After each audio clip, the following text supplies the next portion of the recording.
Today our theme is wreaths. We're going to make wreaths for table centerpieces rather than to hang on the wall. And so we'll start with this Oasis wreath form. You can get these in packages of 2. Design ring, 10.5 inches it says on the back.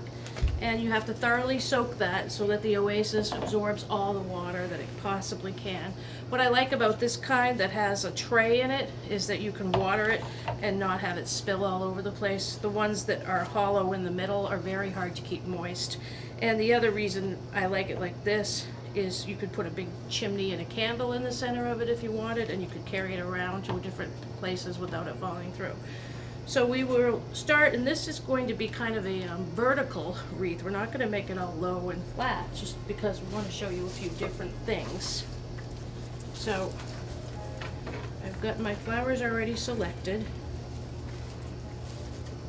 We're going to use larkspur, which comes in white, pink, purple, lavender. I've got the nice deep purple this time. I'm using a knife and cutting everything on an angle, but you can use sharp scissors, but try to have scissors that are dedicated just to your floral arrangements and aren't covered with sticky chicken or whatever you use it for in the kitchen. And also they just stay sharper if you just use them for floral arranging. So I'm going to put one in here. So I'm going to just mark off a little spot right here for something that I want to put there later and I don't want to forget and fill it up with flowers. And we're going to add another one jutting out to the side. And I like to use all these little stray pieces. People come in the shop sometimes when they see buds like that on a stem, they ask, well, will that all open? And no, it probably won't, but I just like how it looks anyway, and it adds a little added dimension to the flower arrangement, like it was a little piece of greenery. And I'm doing these in groups, keeping the like flowers together just for a different look rather than having it all mixed. I'm putting these in on the opposite side. Similar pattern. I have this beautiful Genestra, which is also available in a lot of different colors, and it has a really sweet smell. It almost smells like honeysuckle. I'm going to put this in, maybe accented in the back here. It's exciting when the spring flowers start arriving. Now we can get them year-round usually, but they're a little more affordable when they're actually starting to come in season and we don't have to special order them. And I also like to kind of keep something special for the season. Even if I can get it year-round, maybe I don't want to, because then there's nothing special about it. We can't look forward to it. Now that I have all my line flowers up on the wreath and around, I'm going to start filling in the center lower parts down here. I want to group this beautiful lily, which is almost too big. I'm going to see if I can tuck it in there. I'm going to have to move that a little bit. Don't move your flowers too much, even though I am, because there's not a whole lot of Oasis, and if you keep moving it, it's all going to crumble. It's kind of a good thing they're packed in 2s. You might need the second one if you make too many mistakes. I'm using all these colors that are really bright pastels. They remind me of Easter and dyed Easter eggs. So we have this beautiful rich coral colored Gerber daisy.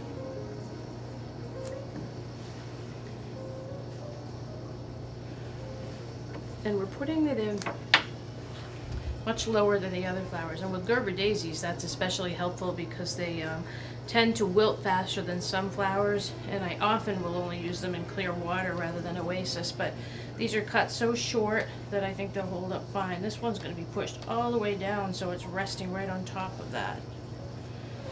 Adding one accent piece of freesia for the fragrance of it, and when it warms up in the room, the freesia will just perfume the room beautifully without being overpowering. It's not as strong as, say, a gardenia or some of the oriental lilies that can be overwhelming in a hot room.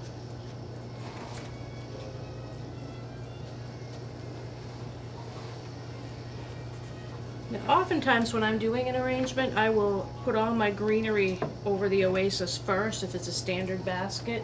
But where we're using such a small amount of oasis and some flowers with very soft stems like the Gerbers, I wanted to be able to get them right into the oasis more easily. And then afterwards, I'll work on covering up the oasis. Lastly, I have these gorgeous deep yellow spray roses. So they're really nice this week. Several flowers on a stem. You get a lot of mileage from them. And these beautiful peach hypericum berries.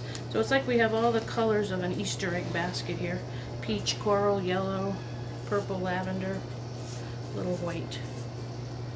Some that are going to go in now in areas that you can't see until I spin this around, but even though this is somewhat of a one-sided arrangement, I like to have some flowers in the back in case you wanted to use it on a buffet table instead of a side table.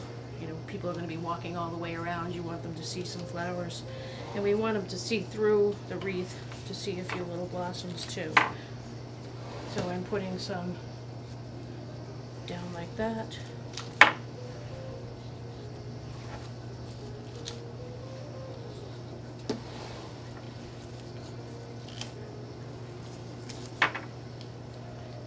One right there.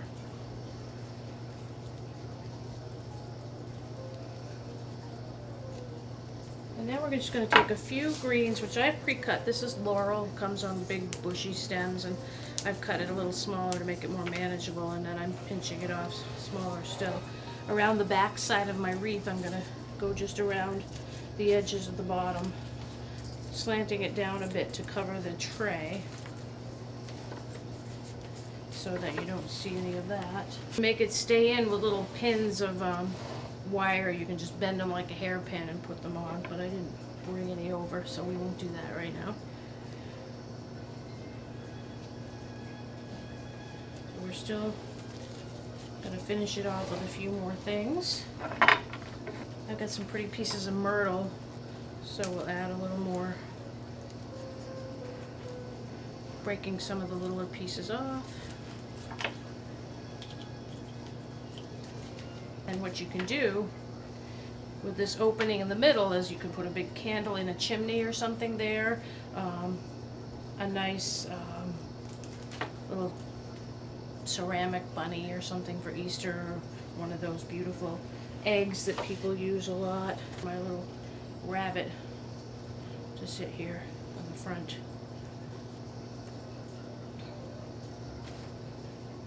And maybe use a little bit of a flower in the front, like he's holding it.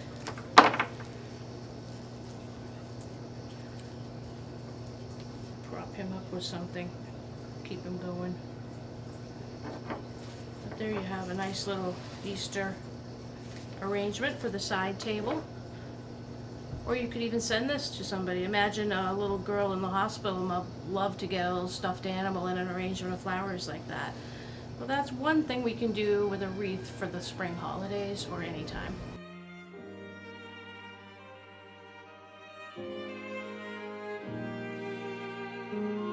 I'm going to make a centerpiece using this grapevine wreath, which is really a cool wreath. It's got lots of loops, it's not too stiff. It's going to give you the idea that the centerpiece is in a basket, but it actually isn't going to be. So we have this, and we have one of these simple green plastic design balls with oasis kept a little bit larger than usual and taped in, and that will go in the center of this wreath. And then I'm going to take pussy willow. I have 4 branches for each side. I'm going to get them all the same level down here, and I'm going to put them into my oasis so you can see it like that, straight in like that, pretty deep so it's quite stiff. Make sure your oasis is thoroughly soaked before you strap it into your container. Get your lengths of pussy willow, and if they have any bit of a curve to them, kind of let the curve go up. Get your next one in like that. Also, pull it in tight. This wire that looks like bark, so it's cool. You don't have to disguise it or hide it. It just works.